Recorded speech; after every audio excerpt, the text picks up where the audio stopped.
श्री सद्गुरुदेव वचनामृत। प्राणायाम का अधिकारी कौन? योग साधन करने की इच्छा वाले व्यक्ति अधिकतर योगाश्रमों में आकर के प्राणायाम सीखने की अभिलाषा प्रकट करते हैं। यद्यपि योग सार्वभौम विद्या है और हम समझते हैं कि संसार का प्रत्येक प्राणी योग का अधिकारी है, किंतु विचारणीय बात यह है कि अधिकारी शब्द का अर्थ क्या है और कौन किस प्रकार से योग का अधिकारी हो सकता है। शास्त्रीय सिद्धांत है यत्र मनो लीयते तत्र प्राणो लीयते, यत्र प्राणो लीयते तत्र मनो लीयते। अर्थात जहाँ मन लीन होता है वहीं प्राण लीन होते हैं और जहाँ प्राण लय होते हैं वहीं मन लय होता है। मन और प्राण दोनों का अभिन्न संबंध है।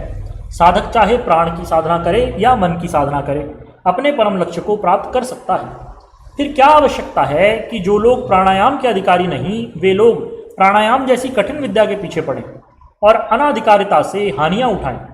इससे अच्छा है कि राजयोग की साधना में सरलता से प्राप्त हो जाने वाली और मन की एकाग्रता से संबंध रखने वाली साधनाओं को करें और अपने परम लक्ष्य को पहुंचें।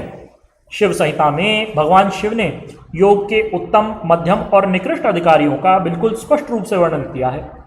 उनमें से जो उत्कृष्ट उत्तम अधिकारी हैं वही प्राणायाम के अधिकारी होते हैं। योग विद्या में अभिरुचि रखने वाले साधक कौन किस प्रकार से इस मार्ग में प्रवेश करें, उनको भगवान शिव के शब्दों में पढ़िए और निश्चय करें कि आप योग विद्या में किस प्रकार की साधना के अधिकारी हैं। 3 प्रकार के योग अधिकारी। पहला, मृदु साधक अर्थात मंत्र योग का अधिकारी। मंदोत्साही सुसम्मूढ़ो व्याधिस्थो गुरुदूषकः लोभी पापमतश्चैव वह्वाशी विनताश्रयः चपलः कातरो योगी पराधीनोति निष्ठुरः मंदाचारो मंदवीर्यो जातव्यो मृदुमानवः। द्वादशाद्वे भवेत् सिद्धि रेतस्य यत्नतः परम मंत्र योगाधिकारी स जातव्यो गुरुणा ध्रुवम। अर्थात मंद उत्साह वाला, तामस वृत्ति वाला, मूढ़ चित्त आदि व्याधियों से ग्रसित, गुरु की निंदा करने वाला, लोभी जिसके मन बुद्धि में हर समय पाप वासनाएं रहती हों, जो बहुत अधिक भोजन करने वाला हो, स्त्री का वंशानुवर्ती, कठोर बोलने वाला, मंद कर्मों वाला, मंद वीर्य वाला, ऐसा जो साधक और मंदाधिकारी है, ऐसे साधक को मंत्र योग का अधिकार है। जिसमें ये लक्षण मिलते हों उसको चाहिए कि वह स्वास्थ्य परायण हो जाए और स्वास्थ्य परायण होकर समाधि प्राप्त करने का प्रयत्न करे। स्वास्थ्य परायण होकर अवश्य ही समाधि को प्राप्त किया जा सकता है, क्योंकि इस विषय में शास्त्रों की आज्ञा है स्वाध्यायात योगमासीत योगात स्वाध्यायमानेत स्वाध्याय योग संपत्त्या परमात्मा प्रकाशते। ऐसे साधक को मंत्र योग प्राप्ति करके उसके जप में लग जाना चाहिए। जप करते करते जब थक जाए तब ध्यानाभ्यास में लग जाना चाहिए। इस प्रकार जप और ध्यान परायण हुआ व्यक्ति समाधि के द्वार तक पहुंच जाता है। ऐसा साधक मंत्र योग का अधिकारी होता है। अभिमात्र साधक जो हठ योग के अधिकारी है। स्थिर बुद्धिर्लये युक्तः स्वाधीनो वार्यवानपि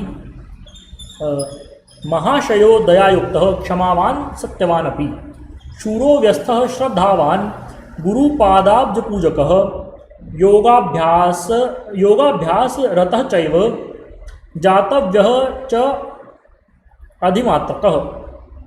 एतस्य सिद्धिः षड्वर्षैः भवेद् अभ्यास योगतः एतस्मै दीयते योगो हठ योगश्च सांगतः।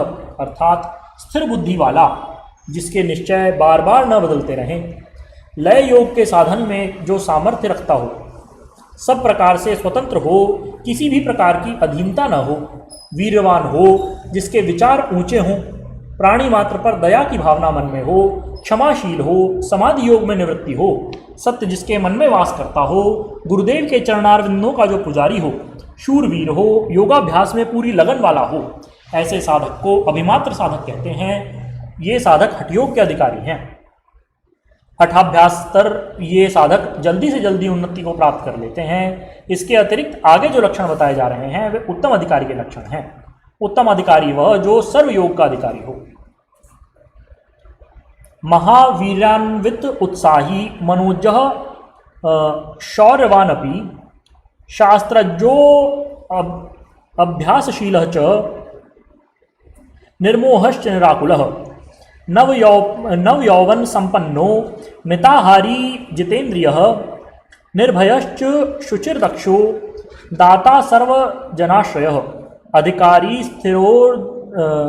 स्थिरोधीम्न यथेच्छायस्थितः क्षमी सुशीलो धर्मचारी च गुप्तचेष्टः प्रियं वद शास्त्र विश्वास संपन्नो देवता गुरुपूजकः जनसंग विरक्तश्च महाव्याधि विवर्जितः अधिमात्रतरो जेयः सर्वयोगस्य साधकः त्रिभिर संवत्सरैः सिद्धिर एतस्य नात्र संशयः सर्वयोगाधिकारी स नात्र कार्यां विचारणा।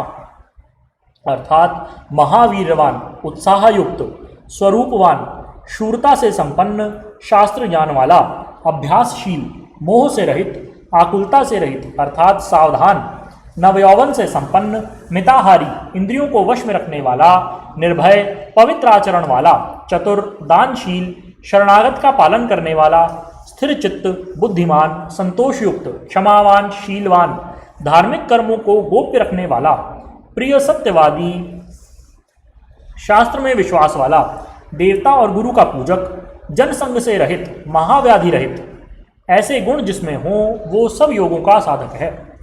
ऐसे साधक को 3 ही वर्ष में सिद्धि प्राप्त हो जाती है, इसमें कोई संशय नहीं कि वो साधक सर्वयोग का अधिकारी है। ऐसे साधक को गुरुदेव समस्त योग का उपदेश कर देते हैं, इसमें विस्तार करने की आवश्यकता नहीं रहती। इस प्रकार से योग के विभिन्न अधिकारी साधक का वर्णन शिव संहिता में भगवान शिव ने किया। योग दर्शन में भी अधिकार भेद भली प्रकार से समझाया गया है। भगवान पतंजलि देव ने इस प्रकार के अधिकारियों को समझाने के लिए 3 सूत्रों का उल्लेख किया। उनके विशेष व्याख्यान की इस लेख में आवश्यकता नहीं, किंतु फिर भी संकेत मात्र से यहाँ लिख देना उचित समझता हूँ। श्रद्धा वीर स्मृति समाधि प्रज्ञापूर्वक इतरेशम, अर्थात जो व्यक्ति श्रद्धा वीर के द्वारा स्मृति समाधि को पैदा करके प्रज्ञापूर्वक आगे बढ़ता है, उसका रास्ता अंतराय रहित हो जाता है। इस सूत्र पर भाष्य लिखते हुए व्यासदेव जी महाराज निम्नांकित पंक्तियों का उपदेश करते हैं। उपाय प्रत्ययो योगिनां भवति श्रद्धा चेतस संप्रसादः साहित जननीव कल्याणी योगिनं पाति तस्य हि श्रद्धानस्य विवेकार्थनो वीरमुपजायते समुपजात वीर्यस्य स्मृतिर उपतिष्ठते स्मृति उपस्थाने च चित्तम अनाकूलम समाधीयते समाहित चित्तस्य प्रज्ञा विवेक उपावर्तते येन ययावद् वस्तु जानाति तद अभ्यासात् तद विषयाच्च वैराग्यात् संप्रज्ञातः समाधिभिर्भवति। इस सूत्र के पहले वाले सूत्र में भव प्रत्यय और योगियों का वर्णन किया जा चुका है, जिसका अर्थ होता है जन्म से ही योग की प्रतीति। ये उपाय प्रत्यय वाले योगियों का वर्णन करने वाला सूत्र है। उपाय प्रत्यय वाले योगी श्रद्धा, वीर, स्मृति और समाधि केवल से बढ़ते हैं। श्रद्धा चित्त की प्रसन्नता को कहते हैं और यह श्रद्धा माता की तरह योगी की रक्षा करती है। जैसे जैसे विवेकार्थी योगी श्रद्धापूर्वक आगे बढ़ता है, वैसे वैसे उसके अंदर दृढ़ता बढ़ती चली जाती है और उस दृढ़ता से समाधि का उपस्थान हो जाने के बाद बिना किसी परिश्रम के चित्त समाधिस्थ हो जाता है और समाहित चित्त हो जाने के बाद योगी का प्रज्ञा विवेक बढ़ता है, जिससे योगी वस्तु की यथार्थता को यथावत जान लेता है। अतः ऊपर जिस प्रकार का अधिकारी भेद का वर्णन किया गया है उसके अनुसार अधिमात्रतम उत्तमाधिकारी ही हठ योग का अधिकारी हो सकता है, वही प्राणायाम आदि कर सकता है। प्राणायाम करने वाला साधक महावीरवान, धैर्यवान और परम उत्साही होना चाहिए, तभी साधना की सफलता को पाता है। इस विषय में स्वयं पतंजलि देव उपदेश करते हैं। स तु दीर्घ काल नैरंतर सत्कार सेवितो दृढ़ भूमि, अर्थात जो साधक अपने अभ्यास को लंबे समय तक लगातार और आदर पूर्वक करते हैं वे ही अपने लक्ष्य को पूर्ण रूपेण प्राप्त कर सकते हैं। यदि कोई साधक प्राणायाम से होने वाले फलों को दृष्टिपथ में रख करके इस साधन मार्ग में लगता है और प्राणायाम संबंधी यथार्थ नियमों का पालन नहीं कर पाता तो अनेक अंतरायों से अभिभूत होकर अपने लक्ष्य से च्युत हो जाया करता है।